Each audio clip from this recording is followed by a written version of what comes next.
Hello, everyone. Thanks for joining us on the news briefing for this Wednesday. We're going to start, we're going to be covering Pajaro Recovery in a little bit, but we first want to start with a different topic. We're very pleased to have our Chief of Parks, Bryan Flores, and Robin McCrae from Community Human Services here. We're going to start them off at the top to talk about a very exciting and important donation to parks that Community Human Services has made. And I want to let them talk a little bit more about that. Good afternoon. You're on mute, Robin. Hi, welcome, or thank you for welcoming me, I should say. So we are very pleased to be donating 200 Narcan kits to Monterey County Parks Department for their staff to use in the event that they need to resuscitate someone who's experiencing an opioid overdose. And and I know Bryan is the person receiving those on behalf of the parks. So Narcan is an opioid overdose reversal medication. It's safe to use, it's easy to use, and instructions will be provided. And we're just so pleased to be able to offer this valuable tool to the parks so that they can help save lives of any Monterey County residents or visitors using the parks who might be in distress. Thank you, Robin. Yes, we're very grateful for the donation from Community Human Services. And just for clarification, the Narcan that we received will be used by the staff for staff occurrences. Often with our park staff, we do come across, unknown substances, drugs, controlled substances, drug paraphernalia, etc. And recently, earlier this year, when there was an overdose, potential overdose of a child in the San Francisco area who accidentally ingested something, it kind of spurred me on to say, our park staff need to have these, not necessarily for administering to the public, because in Monterey County, from my understanding, only our sworn personnel, such as our rangers and sheriff's deputies and EMS professionals, are able to administer that to the public. So this donation will most definitely help keep our park staff safe. We have approximately 40 staff members that, in their daily duties of bathroom cleaning, site management, etc., do come across lots of different things. A few months back, one of my park staff members was cleaning a bathroom, was replacing the toilet seat cover box, and pulled that out, and 5 uncapped hypodermic needles fell out, potentially with some type of opioid substance in them. It was a near miss, but we do encounter those types of things all of the time. And this Narcan donation will most definitely give us a level of comfort that we're able to, resuscitate each other should an overdose situation occur. So we're very grateful. And the nice thing about these boxes that we receive, they have a little QR code on the side of them that we can go to get the training on how to administer these safely to each other. So thank you very much for your generous donation, and these will go a long way in keeping our park staff safe.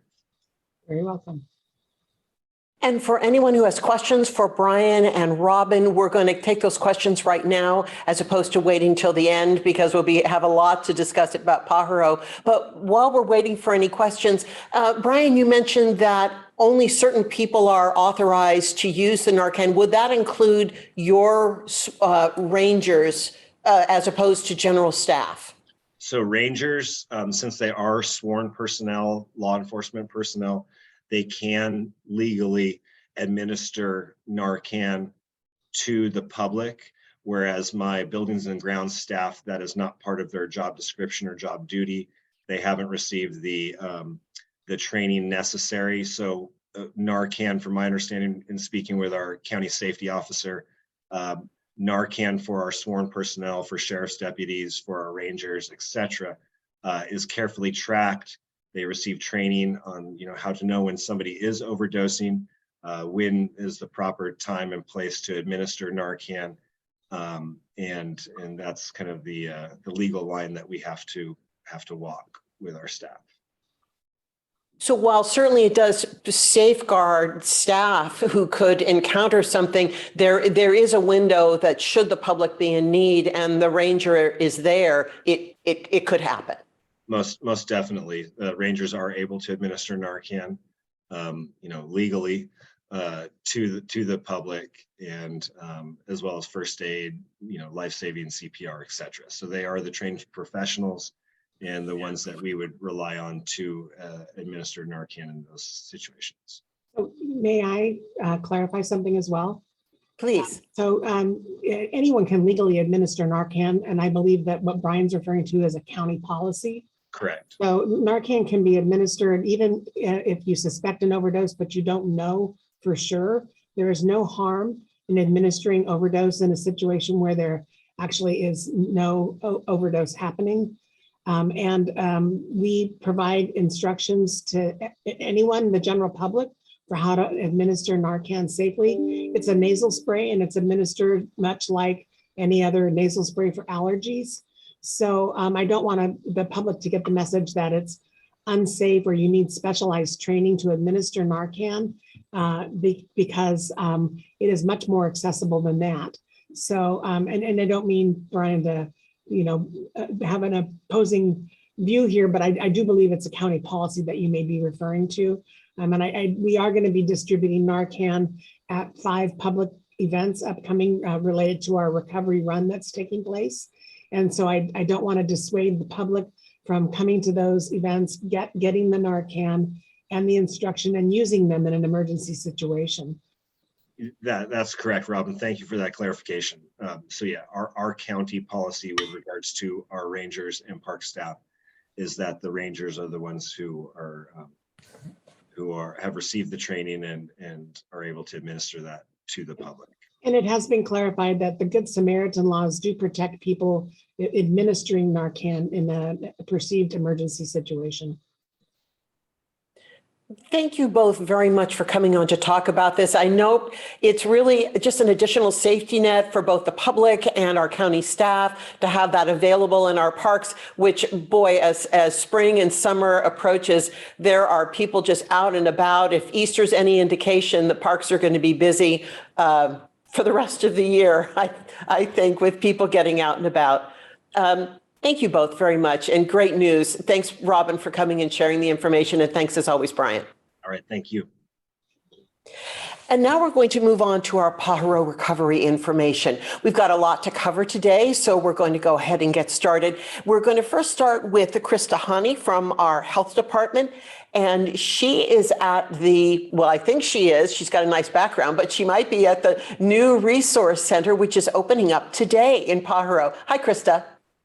Hi, good day, Maya. Yes, I am here. I'm in the Hope Disaster Crisis Response trailer, but at Pajaro at the middle school, which was one of our 2 hygiene stations, is now expanded a bit to be a little bit more of a resource center to support people in Pajaro as they're returning to their homes.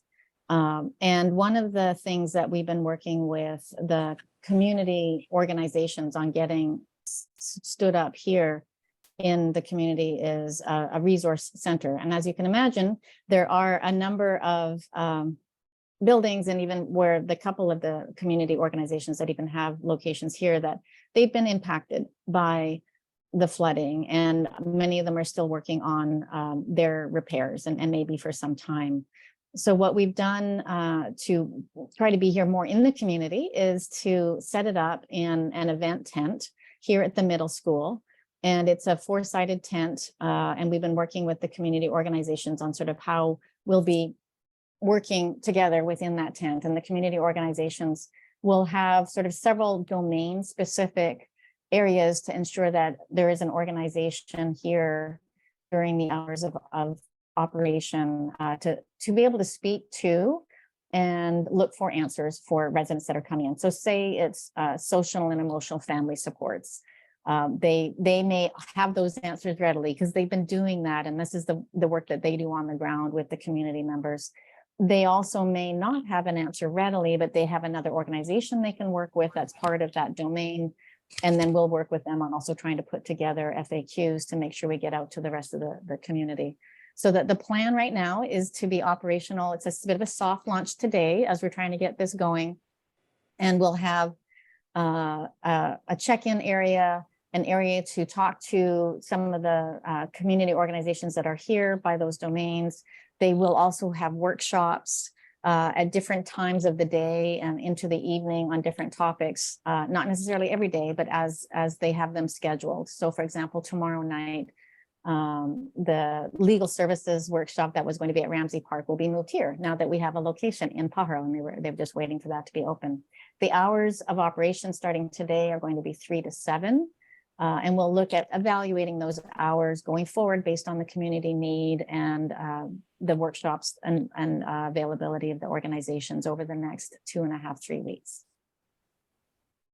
Thank you very much, Krista. And if anyone has questions for Krista, just keep them in mind and put them in the chat. We'll try to wrap up all of our questions at the end related to Pajaro. But Krista, I wonder if you could emphasize the value of having these local organizations all in one place, all in one tent, you know, and available at a time really when residents can walk over and get the information that they might need. Definitely, we've seen by having resources centrally located here at the middle school. I've been down here quite a bit, and people generally are walking up. Some may be driving, parking, but they're coming in and they're picking up some of the resources, whether they're dropping off laundry and then coming back to get that laundry about 24 hours later, or whether they're coming for the hot meals that are offered. And I noticed Ready Bilingue put it in the chat. So at those hot meals daily from at 11 a.m. and at 4 p.m. The hot, they might not be hot for lunch. They might be bagged lunches. They could be. It depends on the contract for that with the companies. But there are meals, and they're definitely hot in the evening. And the other items that we see, and we have had the VITA community health workers here as greeters and collecting information from individuals as to what the needs are. And as those questions come in, it does make it very obvious that having a tent with the other community organizations, some of which have been at the local assistance center, a couple have been at the disaster resource center, which is now at Pajaro Park, just having it here within the community is really beneficial for the community members to not have to drive somewhere to get to that, or at least not drive more than a few blocks. And you had a good description of where this center is located. You're in what used to be called a resource hub for people who live in this area, where the showers still remain, laundry services still remain, there are hand washing stations and toilet facilities and the hot meals still being distributed. Yeah, that's correct. There are still a few porta potties that are here that could be, and there's the showers, and there's the hot meals, and there's the laundry, and there's the volunteer staging for the disaster recovery services being done by the Hope Crisis Disaster Response. And a bunch of volunteers came in and they went out to some of the houses today to work with the community residents. So it is now become a bit more of a resource hub. It is still a tight space. And I should say we also have Red Cross here. They are also doing intake for some potential disaster assistance for people that have had damages to their places of living. So it has been great to be here together and working together. Tight space still, but the school district's been wonderful and accommodating to let us set that up here while they're also starting their repairs on the school. Well, it's a good thing you all get along and you have a common purpose. So tight space is just the way it is. And for people who are asking about the meals, I believe it is still 11 a.m. and 4 p.m. for those meals daily. And that will still be continuing for at least a few weeks that we're aware of. Yes. And thank you, Krista. If you could stay on in case there are any questions, that would be terrific. I want to introduce now our colleagues from FEMA and the Small Business Administration. I see Tiana Super from FEMA, as well as Karixia Ortiz Serrano. Ladies, are you with there? You are. How are you guys today? Hi, good afternoon. Hold on, just adjusting it. Okay, all right. Good afternoon, everybody. Just a couple of quick updates. So far, our visits to Pajaro Park has been 354. In Watsonville, 476, and Felton, 249. We have over $4 million in individual households approved so far. We have 4,000 registrations overall. 800 of them are from Monterey, and 300 are from Santa Cruz. And I'm sorry if I was throwing numbers out there going too fast, but we're continuing to help the community in Pajaro Park. We are working on an interpreter for Mixteca. And once we find that, we'll be able to help those individuals who have come to apply but did not have any understanding of how the application process works. So we're in the works and trying to find an interpreter for that. As well. And we are going to be reaching out to a couple of radio stations that also speak the language, and maybe pass them a public service announcement as well, so that they can announce that to that community through radio. And other than that, we have a steady flow. I have been directing people. People have asked about food and covers, sleeping bags, things like that. I have been directing them to the middle school to find those types of resources as well. So that's pretty much our update so far. And I'll let Karixia explain it in Spanish. Thank you, Tiana, and thank you to the I'm sorry, I need to switch my English and my Spanish, but yeah, thank you both y gracias por permitirnos estar en esta mañana en esta conferencia. Mi nombre es Karixia, portavoz de FEMA en español. Un resumen de cómo vamos con los registros de personas en los centros de asistencia por desastre entre los 8 condados, sí, porque recientemente se agregó San Bernardino a la declaración de desastre, así que ahora son 8 condados. Tenemos algunas 4,000 registraciones y para un total de fondos de $4 millones. Específicamente para el condado de Monterey tenemos 800 registraciones aproximadamente, y para el condado de Santa Cruz unas 300 registros. De visitas de residentes del área de Pájaro tenemos 354, en el área de Watsonville 476 y en el área de Felton 249. Ese es el promedio de visitas que hemos recibido. En los centros de asistencia por desastre continuamos sirviendo a las personas que han tenido alguna pérdida por los desastres. Igualmente estamos tratando, ¿verdad? Estamos haciendo todos los esfuerzos para poder facilitar la asistencia para las residentes que hablen mixteco. Hemos identificado también unas emisoras de radio que podamos compartir información para que nos ayuden y nos apoyen en la difusión de la información, para compartir la información en su lengua, y así pues puedan recibir la ayuda que necesitan. E igualmente en el chat voy a compartir las direcciones de los centros de asistencia por desastre con sus horarios para que así puedan compartirlo. Estamos ya en el área de Pájaro, en Watsonville, en Felton, en Santa Cruz. Igualmente tenemos en Tulum, en Tulare y en San Benito. Y recientemente se abrió una en Mariposa County, así que voy a compartirle en el chat la dirección para que así pues puedan tener la información de los centros de asistencia por desastre. Las personas puedan ir a realizar sus registros de asistencia e igualmente consultar su caso o realizar cualquier solicitud de información relacionada con su caso.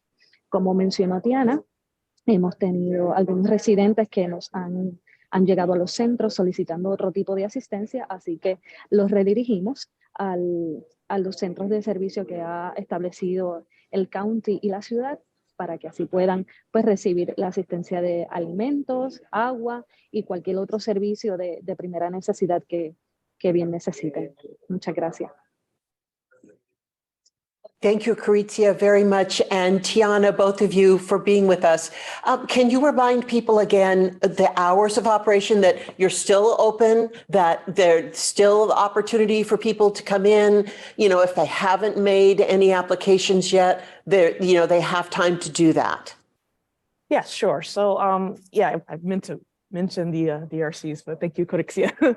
So, our DRCs are open from 9 a.m. to 7 p.m. Some will be closed on Sundays. We'll put the list in the chat of the DRCs that we have.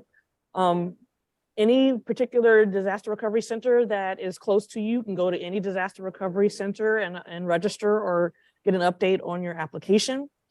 We also have our disaster survivor assistance teams going out throughout the county in different places this week as well. So we want to put that out there, and so people will know that, FEMA is here, and, people are aware that we are walking through their neighborhoods door to door to make sure that they are registered. So again, Monday through Saturday or Monday through Sunday, depending on what disaster recovery center, it's going to be in the list that Karixia is going to put in there, 9 to 7 p.m. And for, I think it was a radio station that asked for the numbers for San Benito.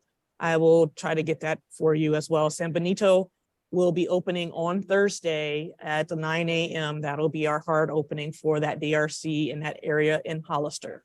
So I don't think we'll have any numbers as of yet, but by next week, we'll have some more numbers for you as people enter into our disaster recovery centers. But yep, those are the hours, those are the times, and you can visit any DRC that you are able to get information. And Krixia. Sí, lo que Tiana mencionó es que a la pregunta de la asistencia de registros en San Benito, es un número que podemos identificar próximamente, ya que fue un centro que se abrió reciente en estos días, así que ¿verdad? Cuando vamos teniendo los números se tiene de los días anteriores y de los que van continuando, así que es un número que podemos proveerle en los próximos momentos. Igual compartimos la información de los centros de asistencia por desastre que están en servicio con la dirección, el condado y el horario de servicio. Muchos de ellos están trabajando los 7 días de la semana de 9 a 7 de la noche, con excepción de algunas áreas que entonces no rinden servicio los domingos, pero en la mayoría están los 7 días o de lunes a sábado de 9 de la mañana a 7 de la noche. Thank you both very much for giving us an update and great news about your opening in San Benito County later this week. I know people are interested there. And now we're very pleased to have Marielli Carty with the SBA. Marielli, thanks very much for joining us briefly, and tell us about some of the news with the SBA and services for residents. Hello, everybody. This is Marielli from SBA. Thank you so much. I will be doing both in English and Spanish, okay? Okay, so briefly, so far the numbers that we have for Monterey County is that we have more or less 490 applications received between home applications and business applications. In total, we have received more than 2,000 referrals from FEMA. That is a very good number so far. We are trying to get those numbers as fast as we can, so we can share that information with you.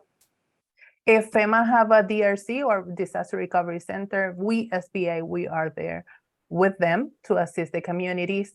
And also very important, I want to thank you all because you are assisting us, informing the people that we offer disaster assistance, not just the business community.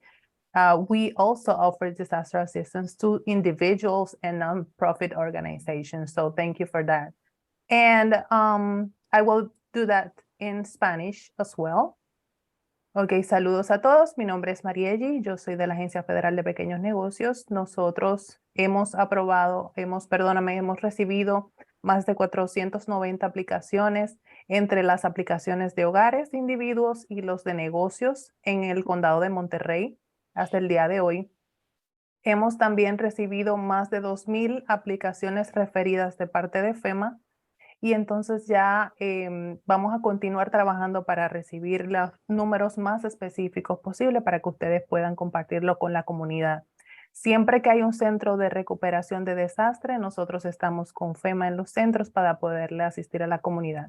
Además, quiero agradecerles a todos porque nos están ayudando a distribuir la información correctamente de que no solo ofrecemos asistencia a los negocios, sino también a los individuos. Así que muchas gracias. Cualquier duda o pregunta, estoy a la orden. Thank you so much. We appreciate it.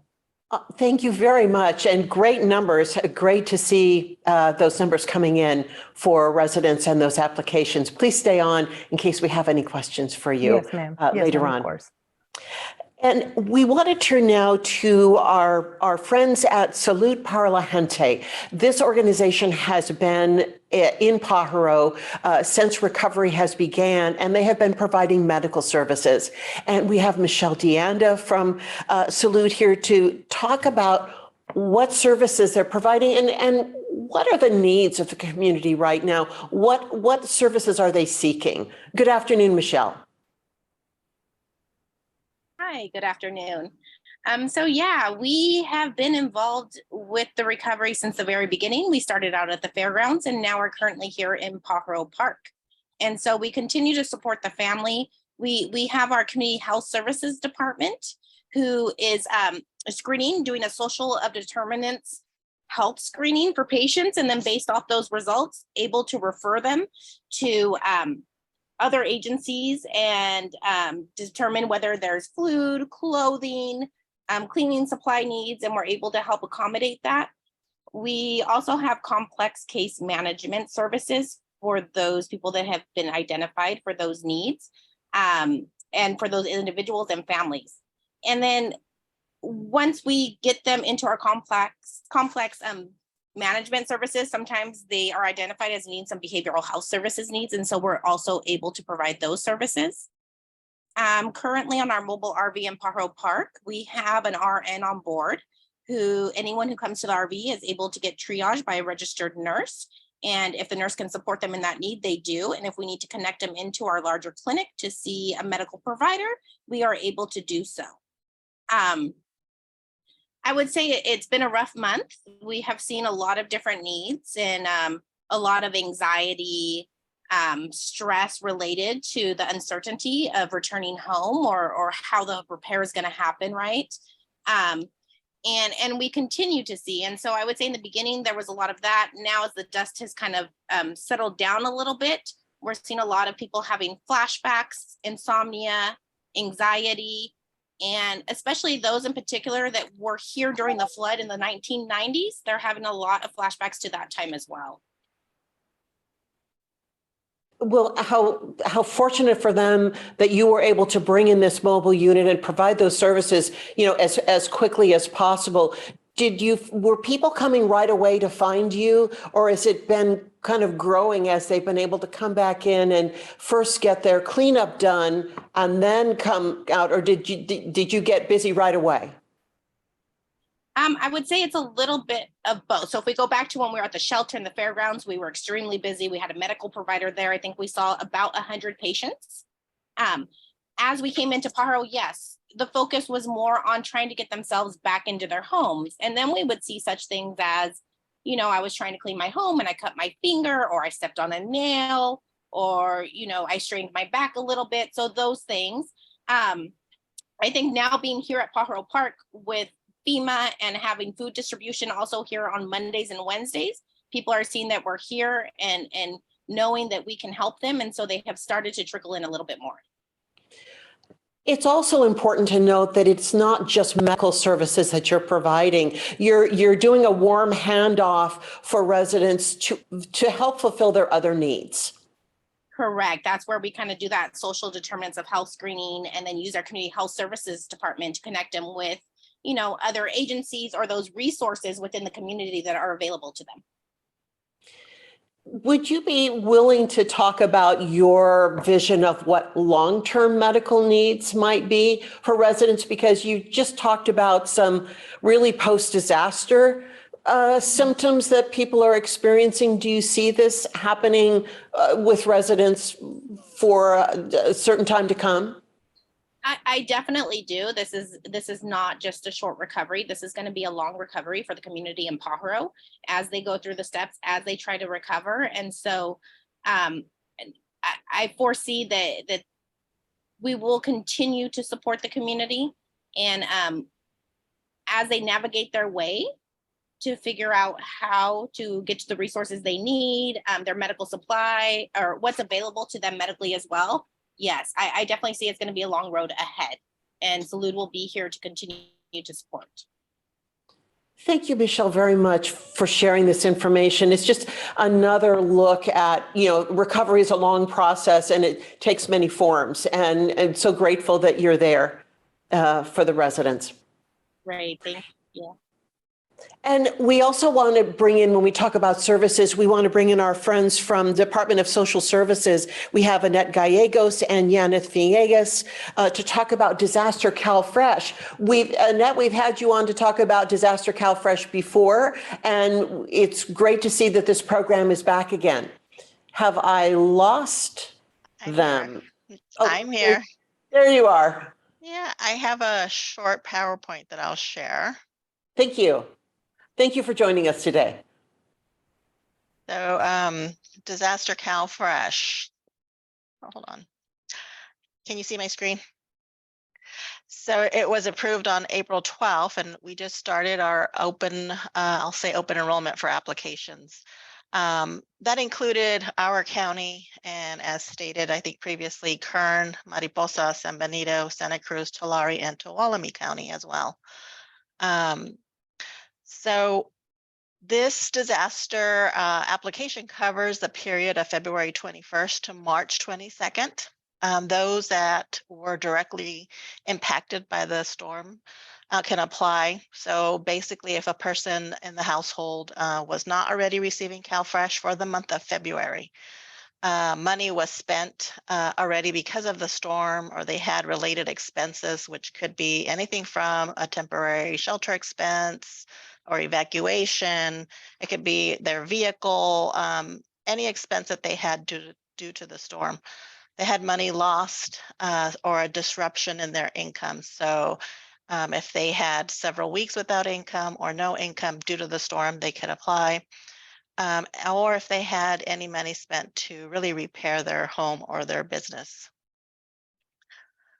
So we are accepting applications. We started on Monday the 17th, and it will run through the 25th, Tuesday. They could call our customer service center, and the number is 877-410-8823, or they can come into any of our district offices. We have one in Salinas, 1000 South Main. We have one in King City, 116 Broadway Street, and in Seaside, 1281 Broadway. They can also apply actually online at benefitscal.com. Those are actually considered pre-registrations, and they're considered pre-registrations because you have to complete an interview in order for it to be a valid application. So the only difference is Benefits Cal will be available on the weekend. So our offices are open Monday through Friday, 8 a.m. to 5 p.m. And Benefits Cal will be available on the 22nd and 23rd as well. So a valid application, we need it to be a complete application. It needs to be signed, and we need it to have an interview with an actual eligibility specialist. So of course, if they come in, it'll be in person, or if they call or they submit an online application, it'll be by telephone. Customers who apply and do it really via Benefits Cal, we will be attempting to call them. If an interview is not completed, it is not registered. So it's extremely important that a telephone number be added to the online Benefits Cal application for Disaster CalFresh. So requirements, really we just require proof of identity for the head of household. And the worker will actually let them know if there's any other information that they might need to provide. They still have to be within the income limits, which I'll talk about in a little bit. And so differences between Disaster CalFresh and regular CalFresh is we do not look at student eligibility rules for disaster CalFresh. So if they were ineligible because they're a full-time student, they actually are eligible for disaster CalFresh. Disaster CalFresh is not a public benefit considered for public charge. So we don't need a social security number, and we do not have a citizenship requirement for disaster CalFresh. When it is approved, they are issued what we call an EBT, and it's an electronic benefits transfer card that they can use at the grocery store. And the worker will let them know where they can pick it up. We have to issue it within 3 days of the interview, and all the information is on file. So this is a 1-month benefit. So the income limit, and so an example is if you have a family of 4, the income limit is $3,130, and they would receive the full allotment of $939 for a family of 4. Again, we take into consideration all the expenses that they may have had during that disaster. If they had to have repairs on their home, or they had stayed in a shelter, or on their property, any expenses that they may have had would be deducted from their income. And we look at their net income, not their gross, which that's another difference from regular CalFresh. And I went through it really quick. I know you have a full agenda. So I don't know if anybody has any questions. We're going to let questions, if possible, we'll get all of our questions at the end. But one question that I did have, just even before the briefing was, why such a short window of application time? So disaster CalFresh is, we're only allowed to do a 7-day window period for applications that we can accept. And so that's part of the disaster CalFresh requirement that is approved. And we do have, because they have until 12 midnight, right, on the 25th to provide their application if they go on Benefits Cal. And we have an additional few days all the way up to Friday to actually try and interview them. So we do have a little bit more time, but that's the only allotted time that we are provided for disaster CalFresh. And it's also a 1-month benefit. So you're trying to get all these applications in quickly so that you can get this single month benefit out, correct? Correct. And currently we have almost 500 applications so far submitted as of today. That's fantastic. Hopefully you'll get some more after this. Yes. Thank you, Annette, for joining us. If you're able to stay on, that would be great, and answer any questions that we might get. Thank you. Yes.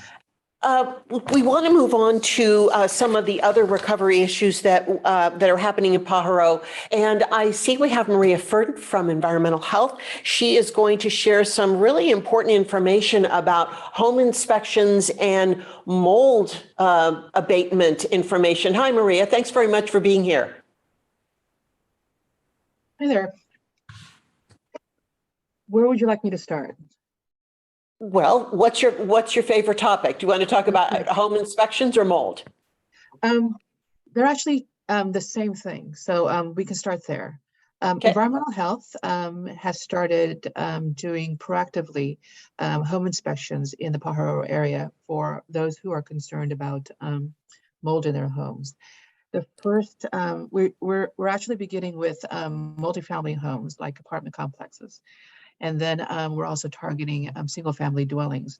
However, if we haven't gotten to you yet, you can actually call us on our hotline and schedule a time for us to come out and do that inspection while you're also present. So that number is 755-4505, and I've added that to the chat. And what we will do is that an experienced environmental health specialist will be out and they'll do a visual inspection of the interior of the home and also provide an inspection report of the things that they've observed and concerns that they might have.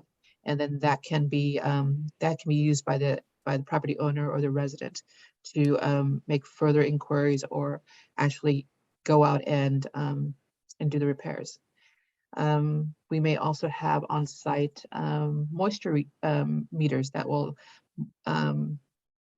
give additional information about the moisture in, say, drywall, for example. And so that will also be added to the inspection report. And all anyone needs to do if they are concerned about mold in their homes is to contact us. We'll go out and do an inspection. Additionally, we have information on our website about mold, what it is, what you can do now to disinfect and clean out. And there's a bunch of information that you can download and print and take that with you. So I've added that website on the chat as well. Thanks very much, Maria, for that. And for people also concerned about debris removal, and for both residents and businesses, which you're more involved in, we've got an upcoming target date to end debris removal, which is April 24th. Could you talk a little bit about that final push? So debris removal for Pajaro is happening in two phases. That is two halves, one for the residents and one for the businesses. And they both have deadlines of April 24th. That is next Monday, where the main disposal of the material is going to end. That service is going to end. And so between now and then, I highly recommend the residents and the businesses to take advantage of this opportunity to get their flood debris out of their homes and their businesses and off the street. So if they have any questions, they can certainly call us about services. Waste Management is servicing the businesses, and we have actually wound down a lot of the requests this week. And so they've also let their customers know that April 24th is the deadline for bins to be rotated out. So I highly recommend everyone to take advantage of this opportunity, because and the 24th will be the deadline. And if there are, pardon me, if there are individual needs for debris removal, we'll look at that as we receive them. Okay. And that would mean for businesses, this would mean getting your debris disposed of properly in the appropriate disposal bins. But for residents, it's to get it pushed out to the curb. And I know there was a lot of work last weekend in the community, and hopefully all that has gotten pushed to the curb. But really, this is the final push for people if they want to have it picked up for them. That's correct. Yes. And we have put out electronic signage in the area so that people are aware of the April 24th deadline. And of course, for those residents who, for reasons of safety or convenience, they just simply cannot put it out in the right of way. There is a disposal location at the corner of Salinas Road and Railroad. But you also have to be a resident of Pajaro and affected by the flood. And thanks very much for walking us through that. And we also just want to get some information out about abandoned vehicles. There are vehicles in Pajaro that are unable to be moved, and they are in the right of way. And we are beginning a process of dealing with those cars. So the County of Monterey is going to begin enforcement of abandoned vehicles due to flooding on May 1st. This gives residents some time to decide what they need to do with the cars that they have, and whether they need to contact their insurance company, need to contact salvage where it's, if the car is completely damaged and unusable. We're going to have more information coming out about that this afternoon, but I just wanted to get that first date out there, which is May 1st. We want residents to start thinking about what to do with any vehicles that they may own by that time. And now we want to move on to one of our last topics, which is volunteers. And volunteers have just done a tremendous job in Pajaro on a variety of levels, but I've got two folks here to talk about some of the volunteer work that's been done. I've got Kevin Cox with Hope Crisis Response and OTanya Costa from AllIn to talk about volunteers, what they've done, and that there's still the opportunity to volunteer in Pajaro. Recovery takes a while and volunteers are needed. Kevin, can you start with some of the work that your volunteers have done? And if people want to volunteer, How do you get connected with volunteers? Sure. Well, thank you very much. First off, it's such a privilege for us to be serving Monterey County and bringing in volunteers and coordinating efforts. This can't be done without the help of many organizations such as Santa Cruz Volunteer Center, UMCOR, which is United Methodist, our friends at Team Rubicon. Today, here's a great example. Life Lab out of Watsonville is in the field with us today, and we're doing mud. We still have a few homes that need a lot of mud removed. As you heard earlier, there's a big push to get all the debris done and the mud to the curbside. Our last day is going to be Saturday on the debris side of things. We have been providing a significant amount of volunteers to the community. I think our collaboration between the volunteers, we've probably seen over 1,000 volunteers in the last month, contributing upwards around 10,000 hours in combined efforts just in the debris and the mud removal. The great thing is that we're having volunteers come from all over California and even some from Nevada. We have people that are so dedicated, they'll come in on a Friday night and sleep in their vehicles just to be here to start helping on a Saturday morning. And that takes to me, I just get blown away how humbling that is, that volunteers are willing to go that extra mile to serve. And this is a community that every volunteer that has come to serve has fallen in love with this community. This is a hardworking community that needs a little help, and these volunteers continue to come. If they would like to volunteer, they can come to Pajaro Middle School anytime between 9, well, actually I'm here about 7:30, anytime 7:30 through 5 o'clock, Monday through Saturday. We can put you to work. Saturdays are always the big push, and this Saturday will be the last cleanup day. So we expect to have a good day out in the field. This past weekend, I wanted to let you know that we were able to do the mud out on 64 homes and get the mud to the curb, which was outstanding, which brings our total to assistance of just over 200 homes that we've completed in either the muck out or the mud out side of things. We've done 8 mold remediations in the community thus far. We're going to really try to increase that here once we get all the debris done. And then we're going to move into the repair work. We're going to be here for the long haul doing repair work. We are seeking funding as a nonprofit. We depend on the generosity of our partners. And speaking of partners, I want to just give a shout out to the Monterey County Storm Relief Fund of the Community Foundation of Monterey.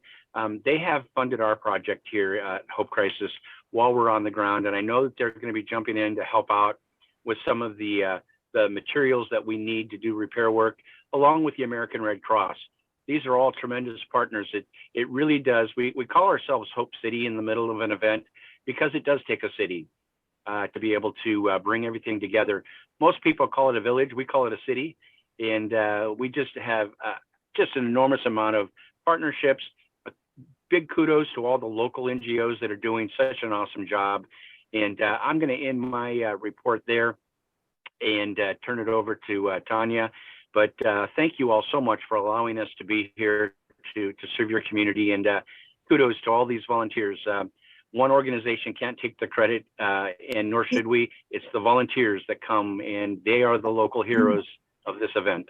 So thank you. And Tanya, I see your name. Let's turn on your camera, and because I know you've got a friend as well. I do. I'm on Daniel's phone, so it's under Daniel Gonzalez. We're all together. I'm gonna go unmute Daniel, but I can hear you. Okay. Hi, everybody. My name is Tanya. I'm from AllIn Monterey. I would like to introduce you to Sister Dolores, who is here in Pajaro, and she'll introduce a partnership that we just developed as of yesterday. Okay. Give it to him. Give it to you. Yes. Good afternoon, everyone. I was just listening to the young man that was talking about volunteers. I want to meet you because we have been here since 1989. And guess what? We have been functioning on pure volunteer power. And I think that's important to know that we're not just here for disaster or anything, but the community here has been served by volunteers. So it's important to have that known. One of the things that I have found during this time is that people maybe needs to be clarified what it is to be a volunteer. Volunteers are not paid. And I think that's important to know that, because some people say, well, if you volunteer at, for example, at the Casa, you're paid by sister. Well, no one is paid. I think it's important to know. And so, okay, enough about that, but thank you for listening to me. And Tanya has approached us because she has a whole bunch of wonderful ideas and volunteers that can help us. We've been getting a lot of requests for donations, to be given donations. We have acquired and obtained a warehouse, huge warehouse to house some of the donations, but we needed help. So here's Tanya and her team coming from the Lord, I guess. Huh? And we are forming a partnership to coordinate the distribution, the receiving and distribution of donation items. And I particularly, I'm not interested in clothing unless it's new, because it's very hard to deal with issues that you have to wash and all that. And so let me see what else. The other thing too, and thank you for coming to Pajaro, and especially FEMA. I'm hoping to meet somebody from FEMA.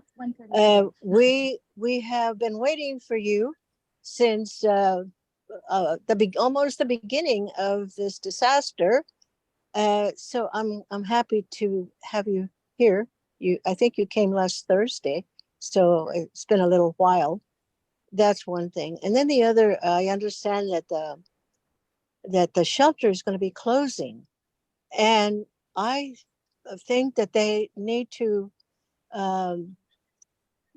whoever's doing this, they need to make sure that there's housing for people who are going to be homeless after that shelter. Now, I don't know if that's correct, but that's what I've been hearing from people.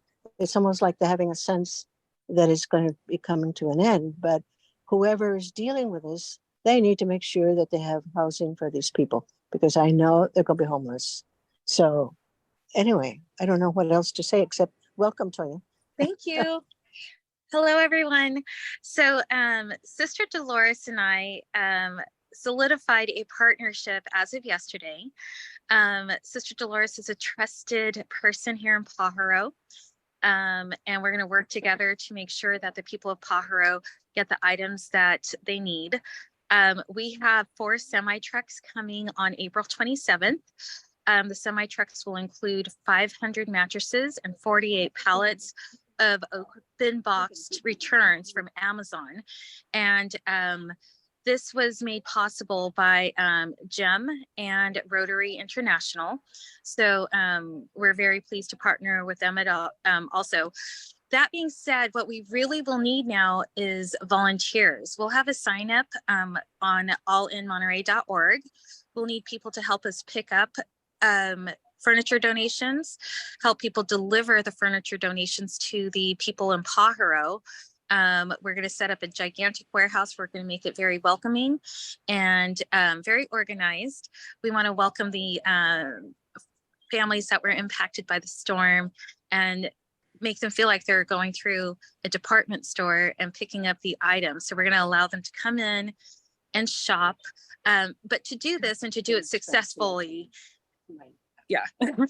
but to do this successfully, we will need a lot of volunteers to help. So please go to allinmonterey.org if you're interested in helping us set up the warehouse for the families, and look forward to more information. Tanya, that is so exciting about the large donation that you got. Wait, did you give us an address for the warehouse? Did you tell us about where it is, or are you not telling? You know, I will tell you, the only reason I'm a little nervous is I don't want to become a drop off for broken furniture and used clothing. So maybe we shouldn't say exactly where it is, but when the time is right, we can coordinate those large scale donations. And we're doing everything we can to make this as comfortable and as fair as possible for everyone who is deserving, or excuse me, eligible for the furniture. And we want to make sure that their home is clear of any mold or debris before we offer them a new mattress and other furniture. So with Sister Dolores' trust with the community and her pulse on who needs what, and with environmental health and CAL FIRE, I think we're going to do a really good job to comfort all the families. The one thing I did want to say is when we say, I do want to give credit to Gem and Rotary for securing the 4 semi trucks that will be arriving at the end of the month. They were the ones who made that possible. Certainly a big shout out to them. And that's really exciting news to know, especially to know for the residents to know that they have something to look forward to get to try to get back some of those comforts into their home, to make it a home again. Yes. And the one thing, I think we need everybody to be on the same page is the furniture we have is for the residents that have lost their appliances, their furniture. I think that what we hear on the street a lot is so many other people are getting the resources that were for us. So, and I also don't want them to feel like if I don't get my mattress today, I'm never going to get it. So reassure everyone you come in contact with that AllIn and Casa de la Cultura, we're partnered. We vow to be here at least 6 months and up to a year as long as we're needed. Oh, wait, Casa, Sister Dolores will be here forever. AllIn will be here for 6 months to a year. I'll be buried here. You stop it. So if you talk to anyone who needs items, look to our website and reassure them that they don't have to feel rushed or any anxiety about the items going away to someone else. They're there for them, and we're going to make sure that they are the ones who receive the products. Thank you so much, Tanya. And also, please reassure, if you would reassure Sister Dolores, we'll let her know if the shelter is closing. No need to no concerns right now. We're going to be safe. We want to make sure everyone has a safe place, and we'll keep her in the loop on any changes with that. Well, she's going to be my best friend for the next 6 months, so I'll hold everyone to it. All right. Well, thank you everyone for your time. Thank you both. Thank you both. And I want to just bring in Maria Ferdin one more time to the briefing, because Saturday is Earth Day. And while we've got a minute, I know we've only got about a minute left or so, I wanted to talk about some of the activities that the environmental health is supporting for Earth Day. Hi, Maria. Hi there. Yes, Saturday is Earth Day, and there's a lot of activity going on. And I want to highlight, and thank you for highlighting the 3 activities that, the 3 cleanup events happening this Saturday. One is Castroville Earth Day Cleanup, and that is being hosted by the North County, the North County Recreation and Park District. Waste Management is involved, so is Blue Zone Project, the Wahine Project, and Monterey County Environmental Health. It starts at 8 and it goes to 1 o'clock, and everyone meets at the rec center in Castroville. Buckets and gloves and grabbers will be provided, and it's going to be a really nice time, and it's a tremendous benefit to the residents of Castroville. Also happening is another cleanup event at San Lucas, the Parent Club Earth Day and litter pickup. Everyone meets in front of the school at 8 o'clock, and it goes until 10:30. Salinas Valley Recycles has an Earth Day cleanup at the Virginia Roca Barton School. It is at 680 Las Casitas Drive in Salinas, and get there at 8 o'clock and they go to 12. And again, this is a cleanup event for Earth Day, and it is a tremendous, happy, fun time. And I wanted to highlight the illegal dumping and litter abatement newsletter. I've attached it in the chat. It's both in English and in Spanish, and those events are highlighted in that newsletter. So thank you. Thank you, and thanks for helping us highlight some of those. Some of those great activities are really great. The family can get together, and we just want to keep Monterey County beautiful as it is. Yeah. Thanks everyone for joining us on the briefing today. Our next news briefing is next week. We'll see you then.